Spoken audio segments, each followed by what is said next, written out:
Assalamualaikum warahmatullahi wabarakatuh. Hai Smart, perkenalkan saya Marat Soleha Amir sebagai tutor mikroekonomi. Nah, di episode kali ini kita akan membahas mengenai pasar. Apa sih itu pasar? Seperti apa ciri-ciri dan jenis-jenis pasar? Stay focus and keep on watching. Assalamualaikum warahmatullahi wabarakatuh. Kembali lagi di episode baru dari Teori Ekonomi Mikro. Pada kali ini saya akan membahas mengenai permintaan dan penawaran. Nah, sebelumnya kita sudah membahas mengenai pasar. Nah, di pasar itu sendiri pasti salah satunya terjadi proses permintaan dan penawaran. Nah, di permintaan di penawaran ini apa-apa saja sih yang akan kita bahas? Yang pertama, kita membahas mengenai apa itu permintaan dan apa itu penawaran. Kemudian kita juga akan membahas mengenai apa hukum permintaan dan apa juga hukum penawaran. Kemudian kita juga akan membahas mengenai apa-apa saja yang mempengaruhi pergerakan dari kurva permintaan dan kurva penawaran. Dan kita juga akan membahas mengenai seperti apa rumus permintaan dan penawaran. Dan yang terakhir, kita juga akan membahas mengenai bagaimana keseimbangan pasar bisa terbentuk dari permintaan dan penawaran itu sendiri. Yang pertama, kita akan membahas mengenai permintaan. Jadi, apa sih itu permintaan? Jadi, permintaan itu adalah jumlah barang dan jasa yang diminta pada waktu dan tingkat harga tertentu dengan asumsi hal-hal yang lain dianggap tetap atau istilah lainnya ceteris paribus. Oke, selanjutnya kita akan membahas mengenai hukum permintaan itu sendiri. Jadi, hukum permintaan berbunyi, jumlah barang yang diminta akan bertambah apabila harga barang tersebut menurun. Begitupun sebaliknya, di mana hal ini dalam keadaan ceteris paribus atau hal-hal lain dianggap tetap.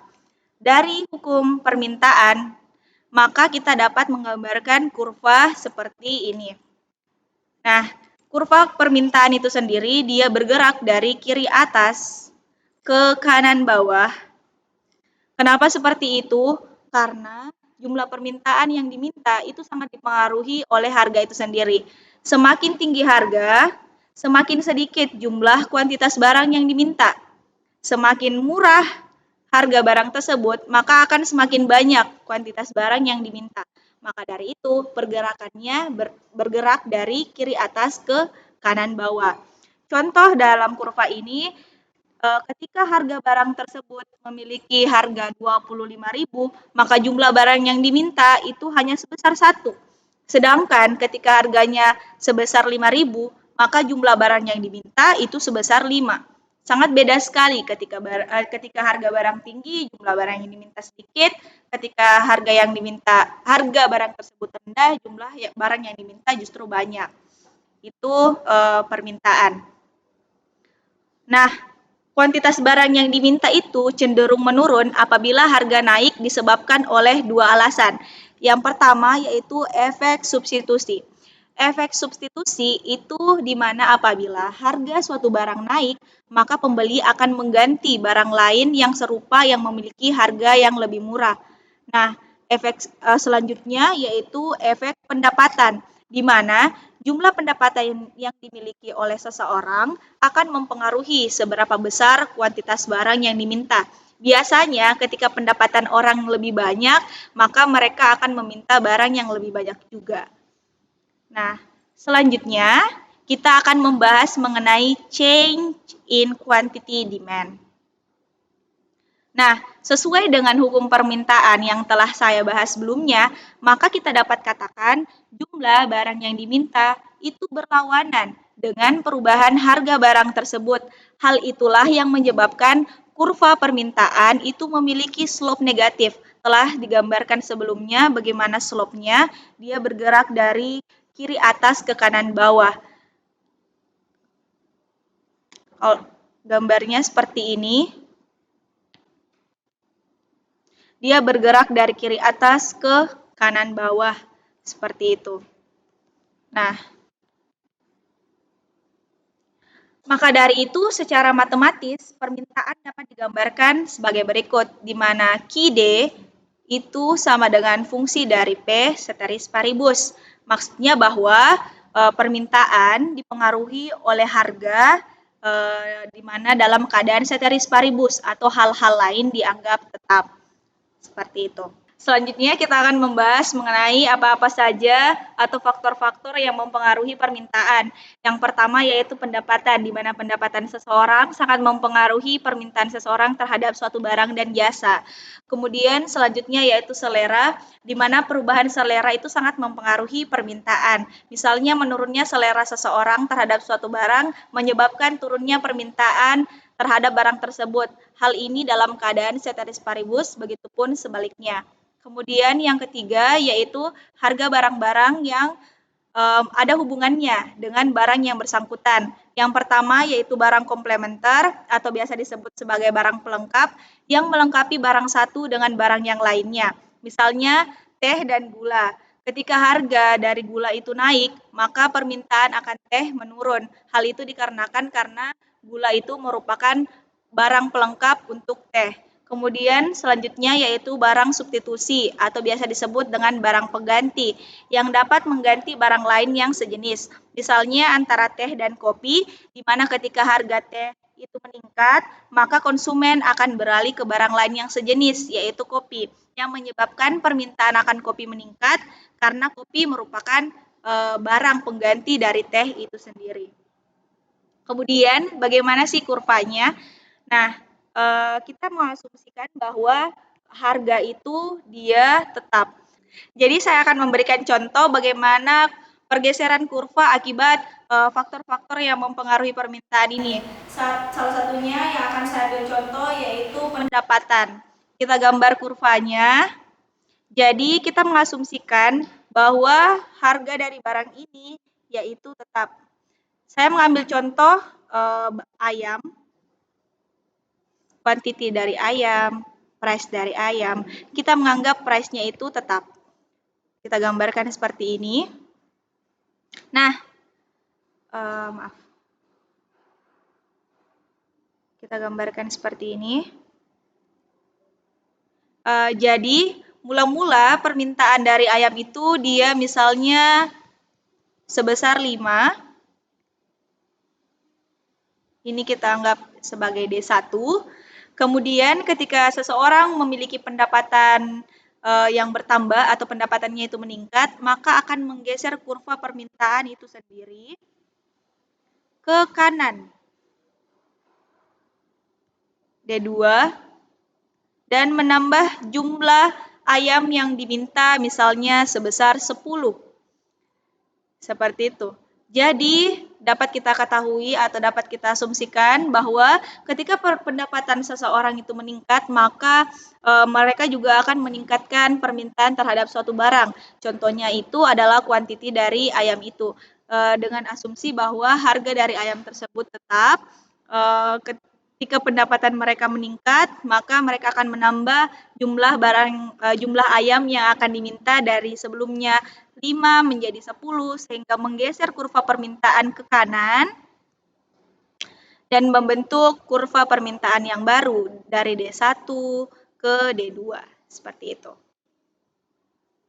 Next. Selanjutnya yaitu faktor-faktor yang mempengaruhi permintaan yang lain juga salah satunya yaitu musim, di mana musim itu mempengaruhi permintaan terhadap suatu barang.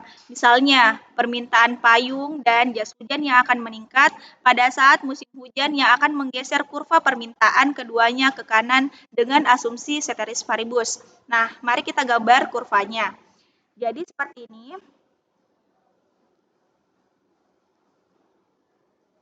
Ini adalah kuantiti misalkan dari jas hujan. Dan ini price dari jas hujan itu sendiri, kita mengasumsikan bahwa price dari jas hujan itu tetap. Nah, ketika pada mulanya permintaan dari jas hujan itu hanya sebesar 2 saja. Hanya sebesar 2 saja.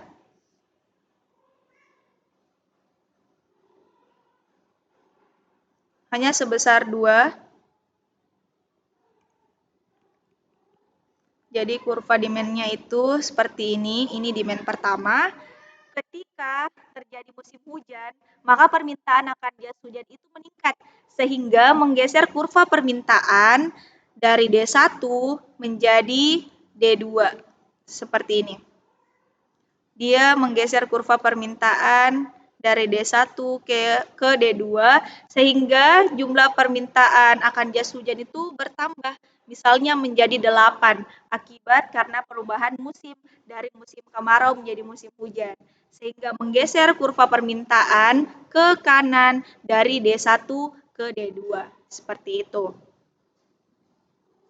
Kemudian selanjutnya faktor yang mempengaruhi permintaan itu juga adalah populasi penduduk, di mana peningkatan jumlah penduduk dalam suatu daerah akan berpengaruh pada jumlah barang yang diminta. Misalnya, ketika terjadi peningkatan jumlah penduduk Kota Makassar, permintaan lauk pauk juga akan meningkat, sehingga menggeser kurva permintaan lauk pauk ke kanan dengan asumsi ceteris paribus atau hal-hal lain dianggap tetap. Mari kita gambar kurvanya.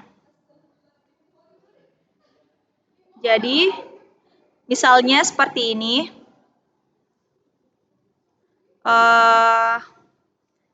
quantity dari lauk pauk, dan ini harga dari lauk pauk. Kita mengasumsikan bahwa harganya itu tetap sebanyak 5. Nah, ini merupakan D1. Nah, ketika terjadi peningkatan jumlah populasi penduduk, maka akan mengakibatkan terjadi pergeseran kurva permintaan ke kanan, sehingga membentuk kurva demand yang baru. Gambarnya seperti ini. D1 menjadi D2 dengan jumlah permintaan juga bertambah atau quantity dari lauk pauk bertambah dari 5 misalnya menjadi 10. Nah, pergeseran inilah atau pergeseran ini dipengaruhi oleh faktor-faktor itu tadi, yaitu musim dan populasi penduduk, pendapatan juga sebelumnya, selera, dan harga-harga barang lain yang bersangkutan. Seperti itu. Kemudian, dari faktor-faktor tersebut, kita bisa mengambil kesimpulan bahwa berdasarkan faktor-faktor yang mempengaruhi permintaan, maka kurva permintaan secara matematis itu dapat digambarkan sebagai berikut, di mana QDA atau itu sama dengan PA, PB, PC, I, T, S, N, dan lain-lain atau faktor-faktor lain. Ini adalah faktor-faktor lain, di mana QDA itu merupakan jumlah barang A yang diminta, kemudian PA itu merupakan harga barang A, PB itu harga barang komplementer dari barang A, kemudian PC itu merupakan harga barang substitusi dari barang A, I merupakan pendapatan, T merupakan selera, S merupakan musim, dan N merupakan populasi atau jumlah penduduk. Nah, itu tadi merupakan penjelasan sedikit mengenai permintaan. Selanjutnya kita akan membahas mengenai penawaran. Nah, apa sih itu penawaran? Jadi, penawaran itu sendiri adalah jumlah barang dan jasa yang ditawarkan pada waktu dan tingkat harga tertentu dengan asumsi hal-hal lain dianggap tetap atau ceteris paribus. Kemudian seperti apa bunyi dari hukum penawaran itu sendiri? Oke, jadi hukum penawaran berbunyi jika harga suatu barang meningkat, maka jumlah barang yang ditawarkan juga meningkat. Begitupun sebaliknya. Hal ini dalam keadaan ceteris paribus atau hal-hal lain dianggap tetap. Nah, bedanya kalau permintaan dia bersifat negatif, sedangkan penawaran ini dia bersifat positif terhadap harga, di mana semakin banyak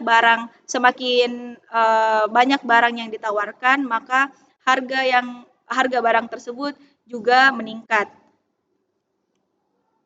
Nah, change in quantity supply. Berdasarkan dengan hukum penawaran, maka dapat dikatakan bahwa jumlah barang yang ditawarkan itu sesuai dengan perubahan harga barang tersebut. Sudah saya katakan sebelumnya bahwa jumlah barang yang ditawarkan itu memiliki hubungan yang positif dengan perubahan harga barang tersebut. Nah, makanya kurva penawaran itu dia memiliki slope positif dari kiri bawah ke kanan atas. Gambarnya seperti ini, dia bergerak dari kiri bawah ke kanan atas, bergerak dari sini ke sini. Ini adalah kurva dari supply itu sendiri. Nah, maka dari itu, secara matematis, penawaran dapat digambarkan sebagai berikut, yaitu QS itu sama dengan fungsi dari price CP. Salah satu yang mempengaruhi penawaran itu sendiri adalah harga, yang menyebabkan adanya pergerakan dari kiri bawah ke kanan atas. Makanya dapat dikatakan bahwa pergerakan atau change in quantity supply itu salah satu adalah harga. Seperti itu.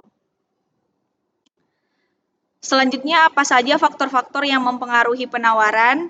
Yang pertama yaitu teknologi. Nah, jumlah barang yang ditawarkan oleh suatu industri itu tergantung pada tingkat kemajuan teknologinya. Dengan peralatan serta teknik yang lebih maju, suatu industri akan menghasilkan barang yang lebih banyak, lebih bermutu, dan efisien. Selanjutnya yaitu tersedia input. Nah, banyak atau sedikitnya input itu akan menentukan tinggi rendahnya biaya pada suatu barang. Selanjutnya yaitu musim. Sama halnya dengan permintaan, penawaran juga itu dipengaruhi oleh musim, di mana misalnya penawaran akan beras itu justru akan menurun ketika terjadi musim kemarau yang panjang, sehingga akan menggeser kurva penawaran itu sendiri. Kemudian selanjutnya yaitu pajak. Nah, ketika pemerintah menetapkan pajak pada suatu barang, maka produsen akan mengurangi jumlah barang yang ditawarkan untuk mengurangi adanya pajak dalam jumlah yang tinggi yang akan ditanggung oleh produsen sehingga akan menggeser kurva penawaran itu sendiri. Kemudian faktor selanjutnya yaitu subsidi. Nah, ketika pemerintah memberikan subsidi pada suatu barang, maka produsen akan menambah jumlah barang yang ditawarkan untuk mendapatkan lebih banyak keuntungan, sehingga menggeser kurva penawaran itu sendiri. Kemudian, seperti apa sih gambarnya? Saya gambar dari pajak. Nah, kita mengasumsikan bahwa harga itu tetap, harga barang tersebut tetap. Ini adalah quantity, kemudian ini merupakan price, kita anggap price-nya itu dia tetap, seperti ini. Mula-mula produsen itu memproduksi barang sebesar misalkan 10 juta ton. Dia memproduksi barang sebanyak 10 juta ton, seperti ini, supply. Nah, ketika pemerintah menetapkan pajak terhadap barangnya, maka produsen akan mengurangi jumlah barang yang ditawarkan. Mengurangi jumlah barang yang ditawarkan sehingga menggeser kurva supply ke kiri. Mengurangi jumlah barang yang ditawarkan misalnya sebesar 5 juta ton saja. Nah, pergeseran ini bergeser dari S1 ke S2, seperti itu. Kemudian, apa sih yang bisa kita simpulkan dari penawaran ini? Maka kita dapat simpulkan berdasarkan faktor-faktor yang telah ada, maka kurva penawaran secara matematis itu dapat digambarkan sebagai berikut, di mana QSA itu sama dengan PA, W, IR, T, tax, subs, S, dan lain-lain. Dan lain-lain ini maksudnya yaitu faktor-faktor yang lain. Misalnya ekspektasi di masa depan itu juga bisa mempengaruhi penawaran. Nah, di mana QSA itu merupakan jumlah barang A yang ditawarkan, PA itu merupakan harga barang A, W, I, dan R itu merupakan harga input, kemudian T itu merupakan teknologi, tax itu merupakan pajak, dan subs itu merupakan subsidi. Seperti itu. Kemudian, kita akan membahas mengenai keseimbangan pasar atau biasa disebut dengan market equilibrium. Apa sih itu equilibrium? Apa sih itu market equilibrium? Nah, equilibrium itu terjadi ketika jumlah barang yang diminta oleh konsumen, itu sama dengan jumlah barang yang ditawarkan oleh produsen, di mana titik equilibrium itu biasa disebut juga sebagai titik perpotongan antara kurva permintaan dan kurva penawarannya. Lebih jelasnya, gambarnya adalah seperti ini. Nah, tadi dikatakan bahwa titik equilibrium itu merupakan titik perpotongan antara kurva supply dan kurva demand. Ini merupakan titik equilibrium, di mana E itu merupakan titik equilibriumnya, atau bisa dikatakan bahwa kuantiti yang diminta dan kuantiti yang ditawarkan oleh produsen itu sama, atau terjadi kesepakatan seperti itu. Nah, jadi dari gambar ini kita bisa melihat bahwa titik equilibriumnya terjadi ketika jumlah kuantiti yang diminta atau jumlah kuantiti yang ditawarkan itu sebesar 100 dengan tingkat harga sebesar 10. Nah, ketika produsen meningkatkan harganya menjadi 15, maka jumlah barang yang diminta itu hanya sebesar 50 saja. Sedangkan jumlah barang yang ditawarkan sebesar 150. Terjadi excess of supply atau terjadi kelebihan barang yang terjadi di pasar, sehingga produsen akan menurunkan lagi harganya dari 15 ke 10, sehingga jumlah barang yang diminta itu akan mencapai titik equilibrium. Nah, bagaimana ketika produsen mengurangi harganya? Ketika produsen menurunkan harga, atau dengan kata lain pembeli meminta harga yang rendah, misalnya di harga 5, maka jumlah barang yang ditawarkan produsen itu hanya sebesar 50 saja.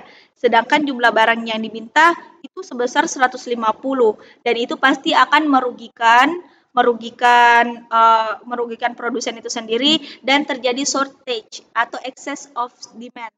Terjadi kelebihan permintaan dan terjadi pengurangan produk di dalam pasar, sehingga pada akhirnya pembeli akan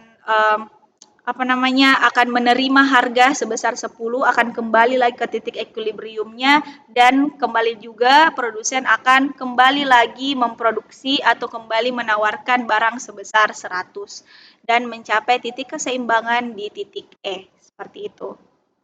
Jadi itulah tadi materi kita mengenai permintaan dan penawaran. Terima kasih. Nah, udah pada tahu kan penjelasannya? Jangan lupa like, share, subscribe, dan nyalakan lonceng notifikasinya supaya kalian tidak ketinggalan video selanjutnya.